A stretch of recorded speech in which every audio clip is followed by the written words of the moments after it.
It is my privilege to be here this evening with Jack Ma, one of the great entrepreneurs of our time, of course, the founder of Alibaba. And we have so many things to talk about over the next half an hour. And of course, we also want to try to get to your questions as well. We're going to talk about Alibaba, of course, but also China, the Trump world that we all live in, globalization, trade, and so many other issues.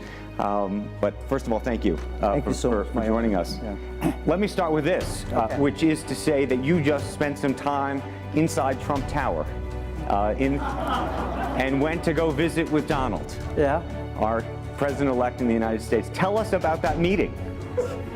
Well, it's a very productive meeting, much better than I thought, than I expected. What did you expect?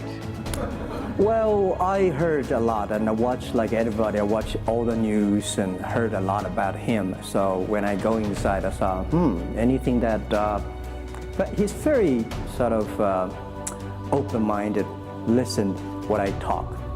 So I think I'm very happy about results. And finally, when he said, he said, Jack, let me walk you down. I think he's very happy about the results we had. Can I ask, how does a meeting like that happen? Do you call him? Does he call you? Well, how does this take place? Well, that's the question I'm asking myself. Because someday I got some requests from people say, Jack, do you want a meeting the president-elect? I say, is that true or not? Because I'm not ready for that. Because I don't know what to talk about. And then a few days later, I got another request. I got several requests, and then I saw one email with a friend, and it's very sort of specific. I thought about it. I think, yes, maybe I should go and have a talk. And at least I think President-elect Donald Trump would be happy to hear what I want to talk about. So I went. And what did you tell him? Talk about the small business. Talk about agriculture products, talk about the trade between China and the USA. We especially focus on telling about how can we bring the small business in America, sell them to China, to Asia, through our network, which can create a lot of jobs for them. And you committed to create what you say is going to be 1 million jobs in the United States over the next 5 years. Yeah. Now, that's not 1 million jobs that Alibaba itself, but you're not hiring 1 million people. No, we all totally, Alibaba employee put together is like 45,000 people. We cannot hire 1 million. I cannot imagine I can manage 1 million people. You know. Explain to us how you think about the U.S.-China relationship, given some of the comments that Donald Trump has made about China being a currency manipulator. Did that come up during your meeting? Well, I think first, in America, there's a freedom of speech, right? So he can say whatever he wants, and I respect, I understand. But of course, I have my views. We did not debate about the China-US trade or manipulation. We did not debate. We did not. We actually agreed on something. Small business, developing the Midwest America, helping the farmers there, small business there, exporting to China. So we all agree.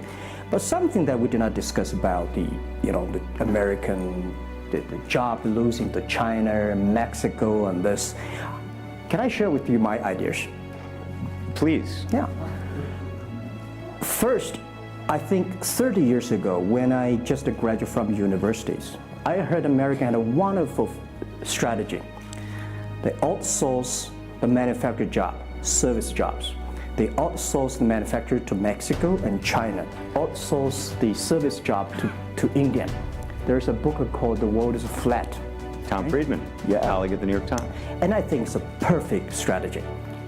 You know, that the Americans said, we just want to control the IP, we just want technology, we just want the brand, and leave the lower end job for the world.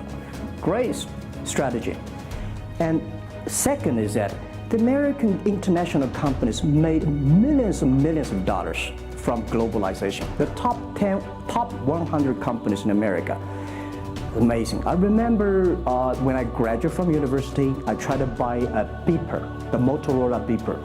Cost me $250. My pay at that time is $10 a month as a teacher. And the cost of making that beeper is only $8 for a chip. So, past 30 years, IBM, Cisco, Microsoft, they made tons of money. The profit they made are much more than the 4 largest banks in China put together, the China Mobile Phone, China Unicom, and whatever you name it, put together. Still, these multinational companies made more money than. So their market cap grew more than 100 times in the past 30 years. But where'd the money go?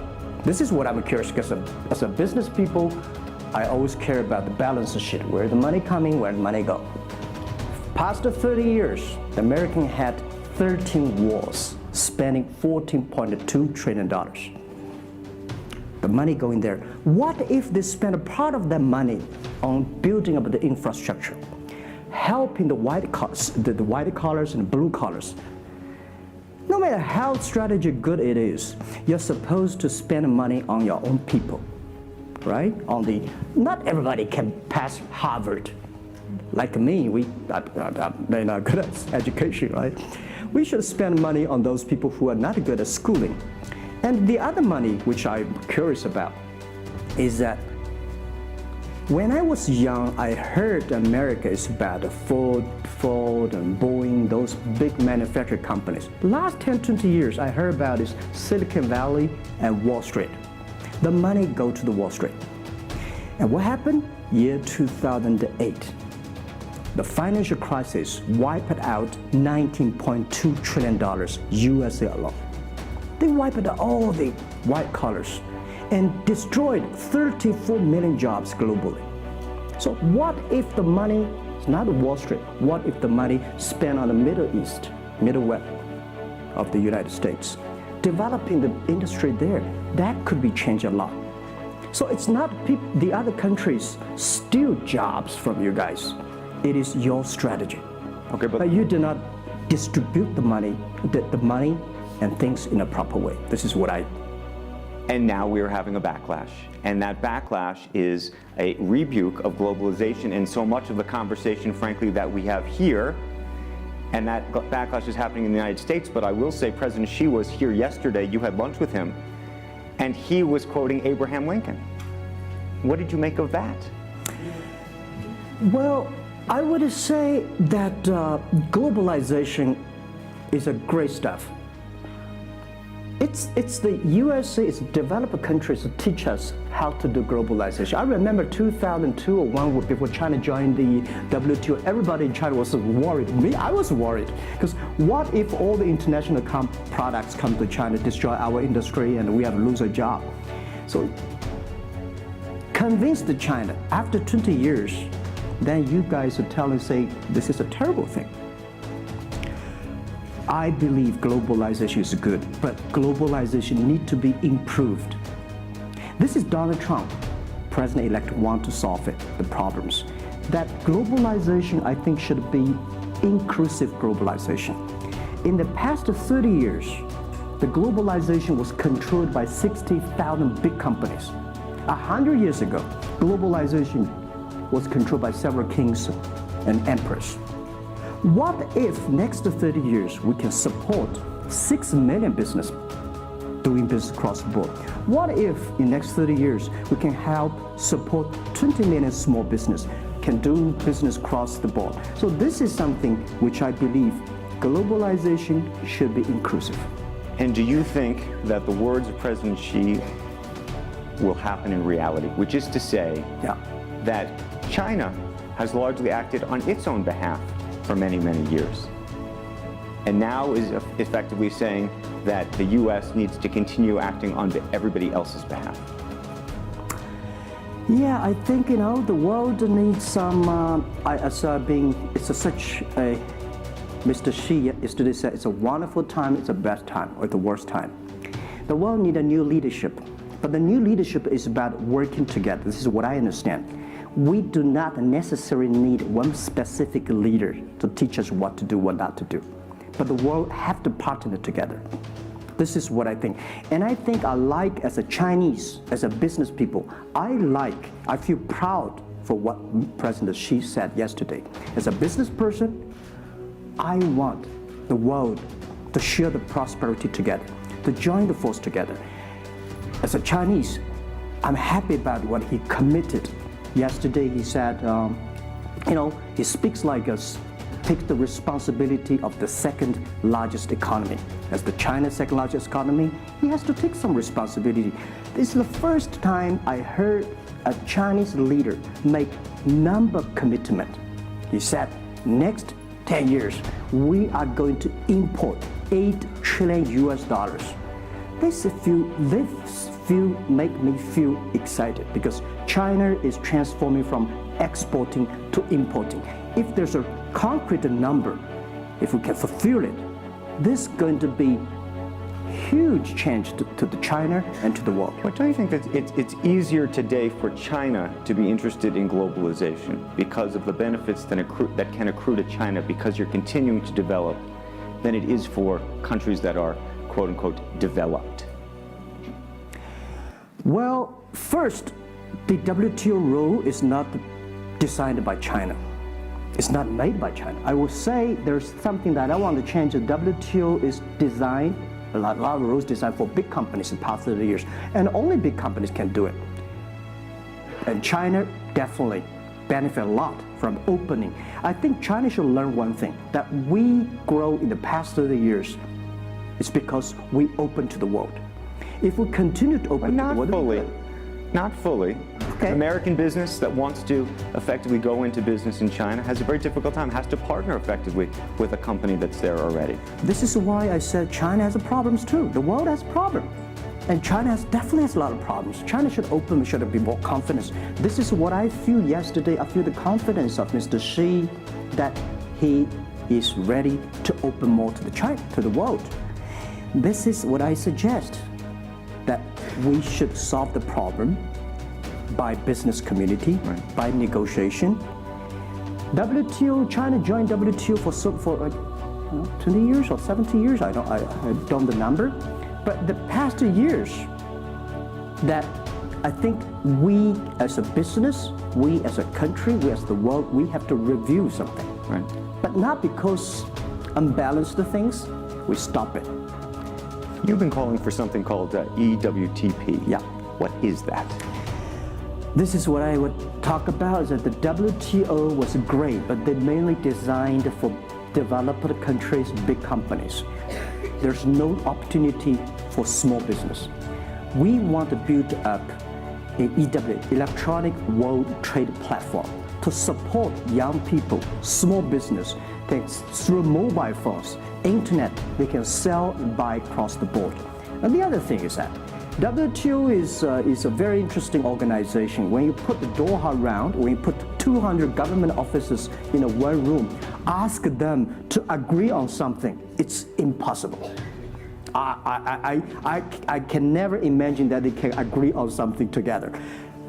Business should be designed by business people. So we believe EWTP should be something that the business people sit down together, agree on something, negotiate on something, and get endorsement from the government. I want to talk a little bit about Alibaba and the model itself, because I think for many in the West, if you will, they don't necessarily understand it. And to the extent that the extent that I could try to compare it to Amazon, which I know you think is an unfair comparison, one of the things that's so fascinating to me is that Amazon and Jeff Bezos have pursued what might be described as a very asset-heavy business model. They're buying airplanes. They want to own the entire supply chain from beginning to end. And Alibaba has effectively an asset-light business. It is very much, in terms of the retail piece of this, the opposite. You don't want to own the warehouses. You don't want to own the logistics companies. How do you think about that? Is Jeff Bezos right, or are you right? And is there going to be a meeting in the middle? I hope both are right. And because the world can never have one model. If the world has only one correct model, the world is too boring. Right? We need to have all kinds of models. And the people who do the model should believe in the model. And I believe what I do. Right? The difference between Amazon and us. Amazon is more like an empire. Everything they should control themselves, buy and sell. And our philosophy is that we want to be an ecosystem. Our philosophy is to empower others to sell, empower others to service, empower, making sure the other people are more powerful than us, making sure with our technology, our innovation, our partners, our 10 million small business sellers, they can compete with Microsoft, IBM. Our philosophy is that we think using internet technology, we can make every company become Amazon. Remember one thing, today for our sales, our GMV last year is more than 550 billion US dollars. To hire people deliver for us, we need 5 million people. So how can we hire 5 million people deliver things for us to deliver the things we sold?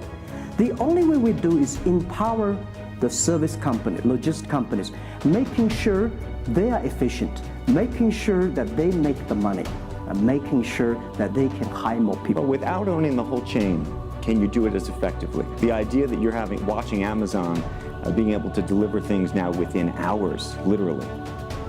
We made 125 cities deliver within 1 day last year. Imagine 10 years ago, deliver one thing from Beijing to Hangzhou takes about 8 days. Now you can deliver things from Beijing to Inner Mongolia or some city within 12 hours. It's improving. You can never expect these things happen within 24 hours. We have patience. So I think, can you imagine that within the 11/11 Singles Day, we sold $17 billion. And by delivering more than 600 million packages within 3 days. This is happening. And this is what we feel proud of. It's not how much money we make. It's not how powerful we are. We think because of the technology, we can make the technology very inclusive, that every small companies can use it. This is my dream, because I started my first business in 1992 in China as a small business. In order to borrow money, 5,000 US dollars from a bank, took me 3 months to acquire, still failed. So difficult to be a small business. Today, with the technology, we can empower them. This is something I want to do. One of the critiques, as you know, and it continues to linger around Alibaba, is the piracy issue. There's an IP issue, and it's an issue all over China, but you take the brunt of a lot of it. Yeah. How much progress have you made in your mind, and how do you think about some of the regulatory bodies in other countries, including the US, that continue to criticize Alibaba for these issues? First, when we start do this business, as a business like this size, you have to take all the criticism. You have to listen what is right, what is wrong. And second, as an e-commerce, when you put 10 million small business, empower them to sell. We do not like Amazon buy. We cannot check. Even when you buy $55 trillion or $550 billion, you cannot check every product. So the model itself and the e-commerce itself may have a lot of these flaws. And third, I would say in the past 17 years, we are the leader of this anti-privacy issues, the IP, protect the IP. But the second, we are internet companies. We do not have the law enforcement. We find this guy is selling product, cheap, fake products. We delete them. We cannot arrest them. But we had a huge progress. Last year alone, we put 400 people into jails. We deleted 370 million fake products listing on our site. I would say we are the leaders, and we are using the big data to check who's buying, who's manufacturing, who's selling, what is the address. So now I'm happy about the whole world, especially China, all the government organization start to realize the issues. So I would tell you, good thing is that today, when you go to those criminal group, which I call them criminals, those fake products, manufacturers, sellers. You've praised the quality, though, of some of these. I would talk about it later, right? Those criminals said they can go anywhere but not Taobao and Tmall, because using our data, we trace where they are, who they are, what's the address, what they amount. And we will deliver this to the police station and working with them to arrest them. The quality issues is something I want to share with people. It's not about praising the fake products. I want to say that for so many years, those branded companies, you have to be very careful, because the fake products, their quality improving is scary. That is the difference between us. Because when you find guys, the thing that people said, this is fake. And you have to find people, you have to find a third-party institution to check it is fake or not. We find sometimes the quality is better. And I tell you, another thing is even scary. There's one branded company.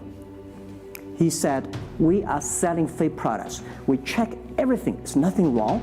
So we say, what is wrong? So we buy the products from his flag shop and deliver to them. They say, it's a fake. You know what I'm saying? Yep. We buy things from the flag shop of this brand and deliver back. It's the fake products, they say. So it's a bit confusing. This is fighting against the fake products. It's the war against the human greediness. It's not easy, you cannot finish it, but you have to continue to fight. And I want to say we put 2,000 people, 1 billion RMB every year fighting against that. It can never finish the war within 2 years. But I'm happy, whether people criticize me, criticize us, the most important is that we are happy about the progress we made. But if people praise me, so, when people say, Jack, you're wonderful, I know I'm not wonderful, right? Oh, Alibaba's great. We are not great. We are just a 17-year-old company. But when people say, you're doing nothing, no, we're doing a lot of things. But you don't have to argue. You don't have to debate. You do what you believe.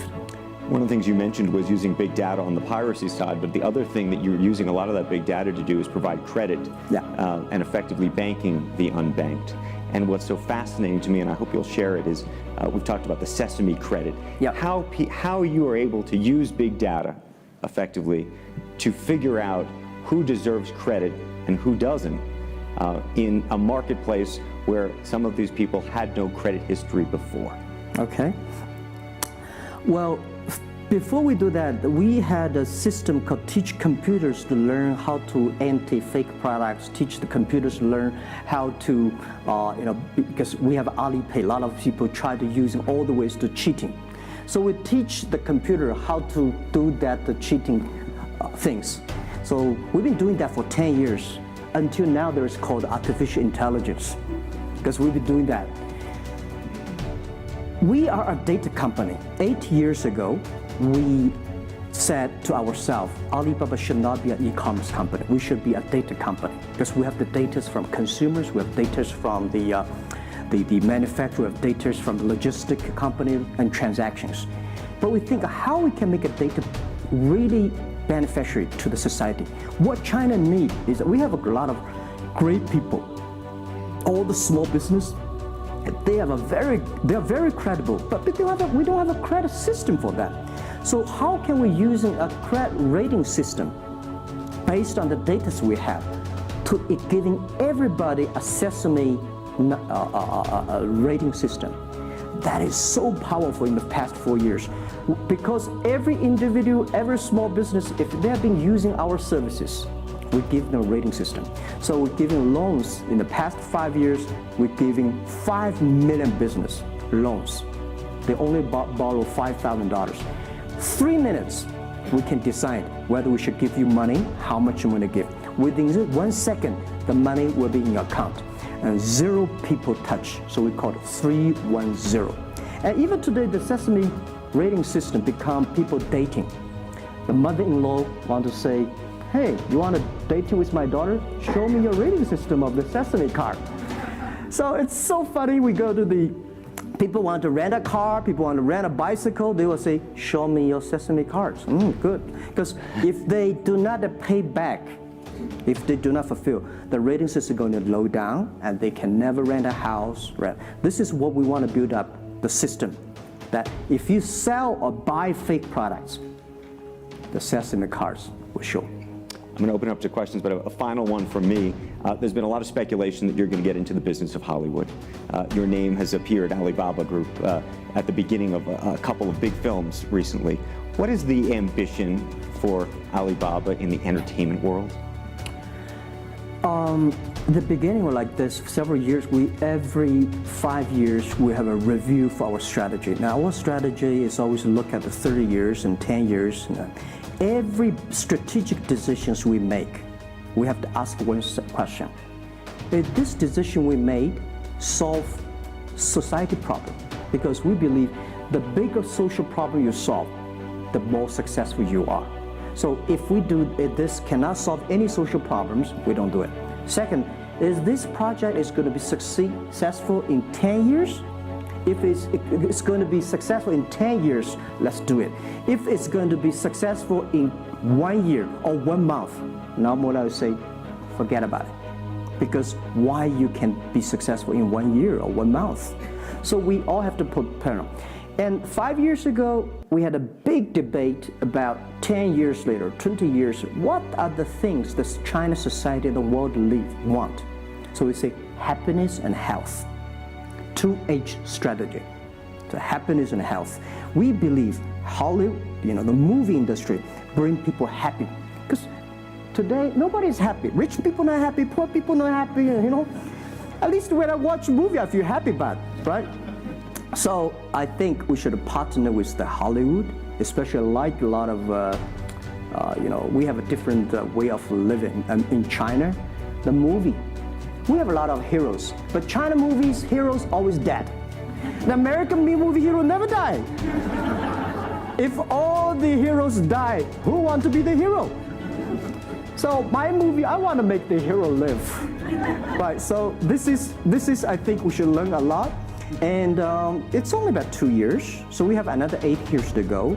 I want to make our company that it's not e-commerce. It's something that giving people inspirations. Giving people, because I learn a lot. For example, I always say that my favorite movie, Forrest Gump. Life's tough.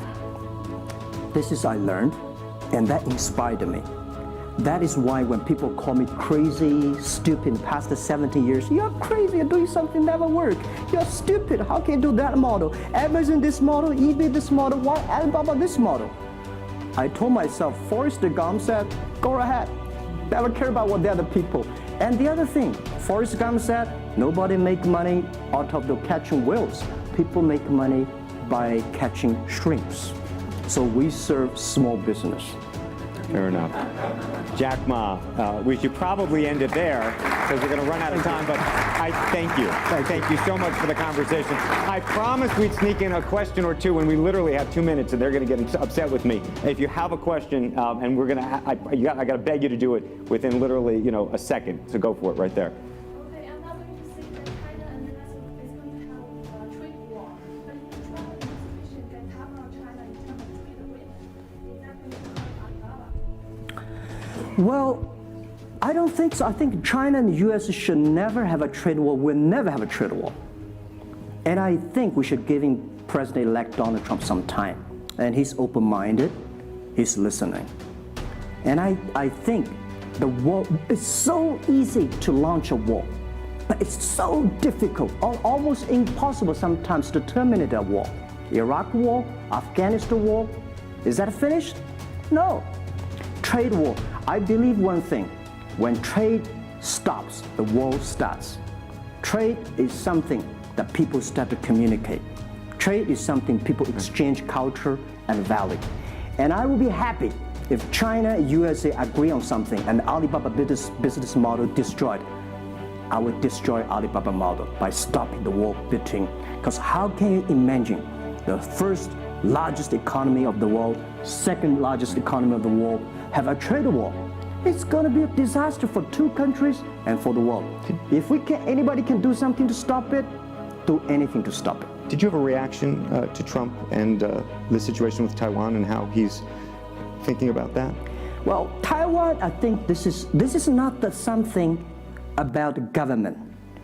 This is not something about business, it's something about the people. If the Taiwan issue is the population, if you do Taiwan issue, it's like against 1.4 billion people. So this is another issue. So we're talking about trade, we're not talking about Taiwan. Very politic. Let's take one final question if we can. I think we can steal one more in. Yes, sir, right there. I'm not a politician, I try to This speak is like me, this. a credit store. How do you assure you are not messing up with people's life and you are not dictating the whole, credit kingdom or the system? Because now you are the decision makers, you are the rule makers. Okay. First, I'm not sure. People say, oh, this is an uncertain world. Every day is uncertain. The only certain day was yesterday. I'm not sure about that in the future I would dictate, I would be stupid. That's why I should retire early when I'm young. That is why I have a lot of things that I dream I want to do. I want to do philanthropy, I want to be a teacher, I want to go back to school, I want to do the environment. And the world is so wonderful. Why should I be the CEO of Alibaba all the time? I'm coming to this world not to work. I want to come to this world to enjoy my life. I don't want to die in my office, I want to die on the beaches. It's a wonderful message. Jack Ma, thank you for the conversation. Well, can I say one last thing? Yes, please, please. I just want to give my last advice to any people here that every government should pay attention to in the next 30 years are critical for the world. Every revolution, technology revolution takes about 50 years. The first 20 years, technology company. Next 30 years, the implication of the technology. Focus on next 30 years. The first 20 years, eBay, Amazon, Facebook, Alibaba, Google. Good. The most important is that make the technology inclusive, make the world change. This is 30 years. Next, pay attention to those people who are 30 years old, because those are internet generation. They will change the world. They are the builder of the world. Third, that let's pay attention to the company who have fewer than 30 employees. So 30 years and 30 years old and 30 employees. That can make the world much better. Jack Ma, thank you very, very much. Thank you. Thank you. Thank you. Really appreciate it. Thank you. Thank you.